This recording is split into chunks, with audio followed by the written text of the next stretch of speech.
Hello YouTube, this is the first part of the grid how to be a very successful liar.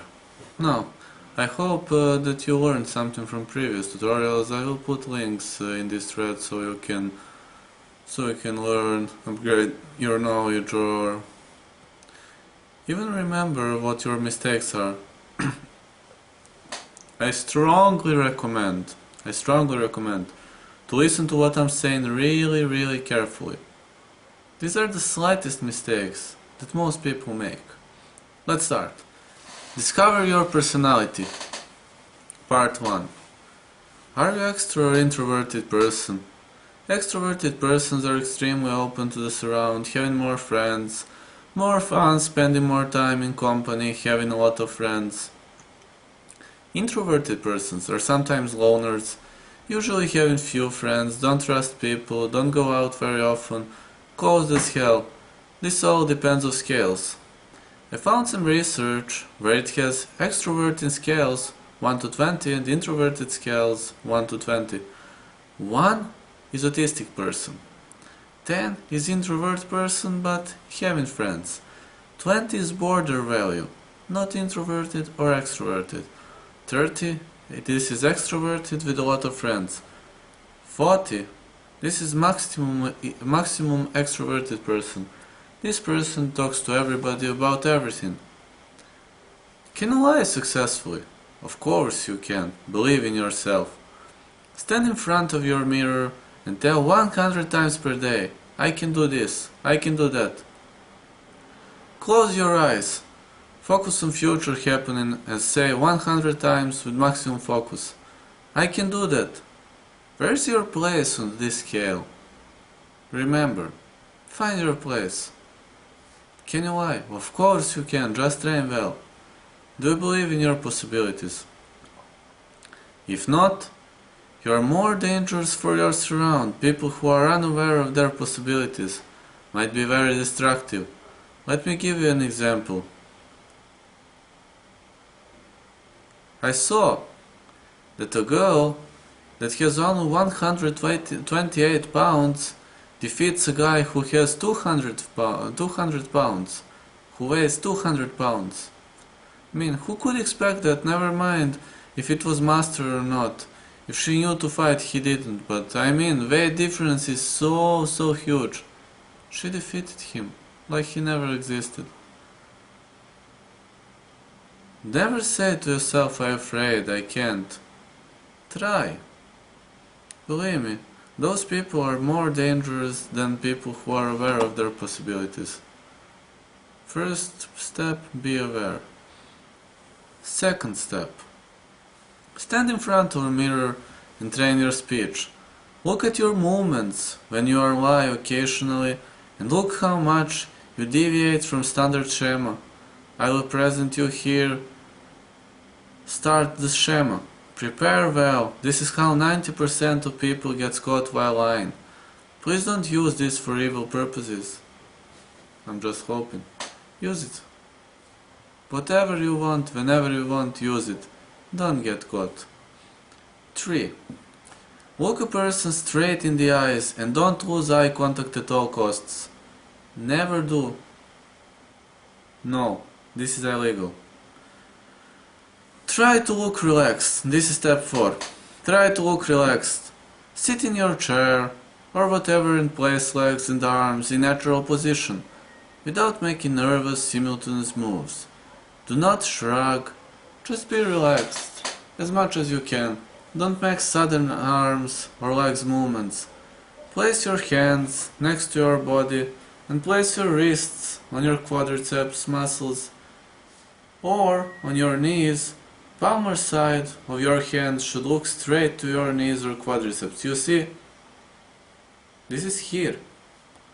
The best would be not to make moves with hands or legs at all if possible. If you cannot make moves, this is great. Be steady, be calm. Now, step 5. Don't show any expressions on your face, because if you say something and your gesture comes after that, you're fucked up.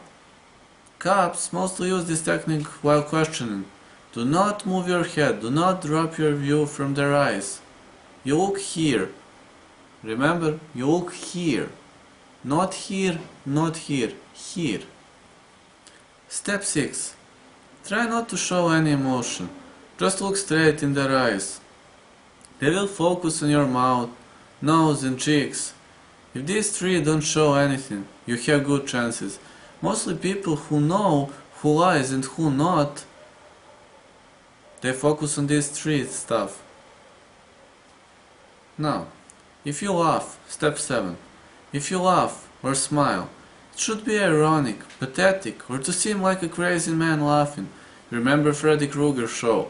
They will say that this guy is crazy, which suits you a lot if you repeat this multiple times, and pretend that you are calm and never show that you are surprised.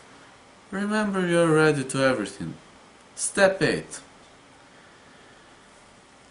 Never be defensive if they are accusing you of something. Try to say something that will not convince them that you are defending in a panic attack. Step 9. Do not change your current location. Don't try to go away. Stay in your place and never forget that pathetic smile. And of course, if he is touching you or something like that, you may freely say something ironic. For example, it is not your problem because you are gay, but I am not. Go to a gay club or something similar. Step 9 is very important. Don't go away. Why you should go away? Step 10. Never place anything between you and your interlocutor. I mean, objects or any kind of suspicious behavior, like stay away or something like that. Look his eyes, show no emotions, and don't forget pathetic laugh. Always repeat inside yourself, who does he think he is? I'm smarter than him, he won't destroy my morale. And actually, any objects, for example, if I hold this between me and camera, that means that I am a bit unsure, or it can mean that I'm trying to hide something. You see, I'm increasing the distance, but now I look complete normally. I look relaxed. Now, never ask a question. This is step 11, very important step.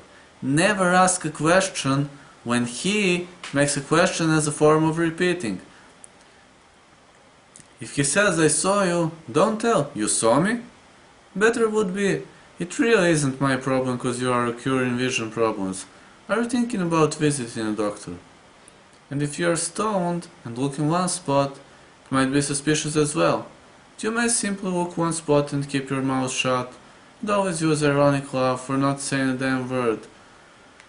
This is in most cases harder to recognize. This is silence defense. Step 12. Never use any beliefs in answers. Answer always 100% directly. For example, are you sleeping with my girlfriend? Answer, already told you no. Do not ever improvise answers. And of course, if he keeps his mouth shut, use that time to think answers, not for talking.